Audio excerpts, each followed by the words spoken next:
क़ाबिल इस्तिग़फ़ार आहे।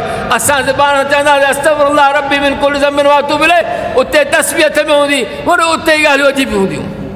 इस्तिग़फ़ार जो इहो मतिलबु न आहे।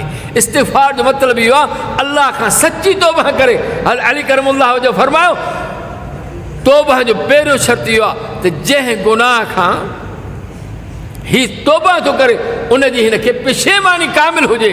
अल्लाह वरी मां इहो गुनाह न कंदुसि। जेकॾहिं मां सुबुह जी नमाज़ नथो पढ़ां, अल्लाह मां हाणे शुरू कई आहे, वरी सुबुह जी नमाज़ खे न छॾींदुसि।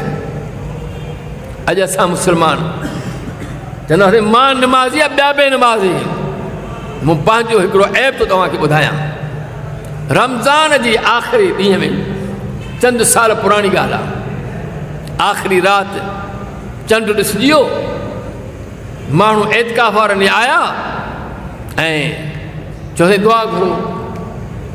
मूं दुआ घुरी, या अल्लाह रमज़ान में सभु नमाज़ ईंदा आहिनि लेकिन सुबुह जी नमाज़ न पढ़ंदा आहिनि। अल्लाह हे जेके सभु आहिनि न इन्हनि खे सुबुह जी नमाज़ जी तौफ़ीक़ ॾे। जीअं सॼो रमज़ान सुबुह जी नमाज़ पढ़ी अथऊं, ईअं अल्लाह ॿिया ॾींहं बि नमाज़ सुबुह जी पढ़नि। सुबुह जी आज़ान आई, नमाज़ ईद जी पहिरियों ॾींहुं ईद जो हुजे, अहिड़ी निंड उठी वई मूंखे बि, मुंहिंजे घर वारनि खे बि।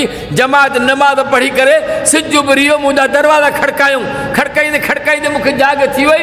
मूंखे चयोसीं ख़ैरु त आहे, घर में कुझु थियो आहे, को वाक़ियो आहे, छा थियो आहे? मां चयो कुझु बि न।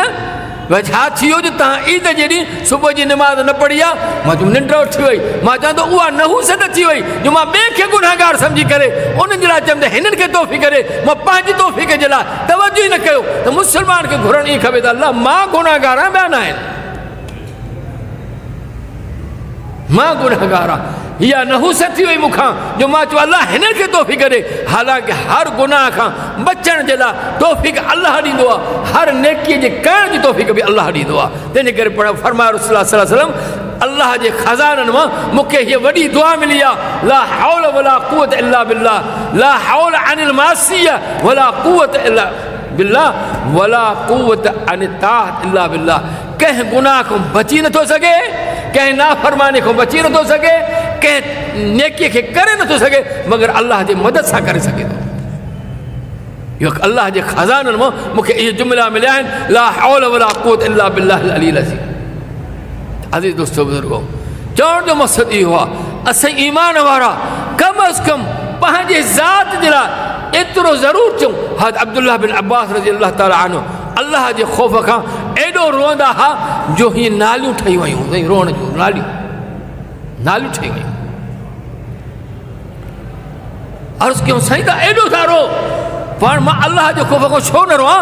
हालांकि आसमान बि रोए थो पियो, हालांकि ज़मीन बि अल्लाह जे ख़ौफ़ खां रोए थी, सिज बि अल्लाह जे ख़ौफ़ खां रहे थो, चंड बि अल्लाह जे ख़ौफ़ खां रोए थो, पूरी मख़लूक़ात अल्लाह जे ख़ौफ़ खां रोए थी, मां न रोआं?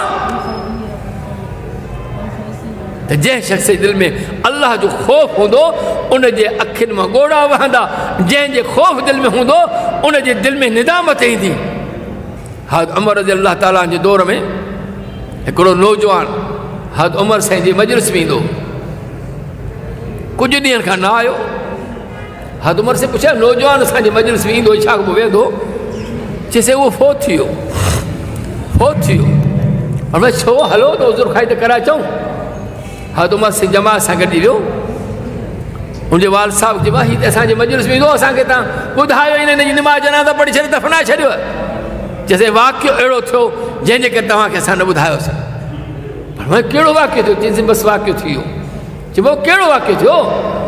चइसि वाक़ियो इहो थियो त तव्हांजे मजलिस सां उथी करे हीअ जंहिं गली में अचे पियो, इन गलीअ में हिकिड़ी औरत हिनखे चयो त हीअ खट मूंखे अंदरि रखी ॾे। नौजवान चयो मां हमदर्दी कयां। जीअं घर में अंदरि दाख़िल थियो,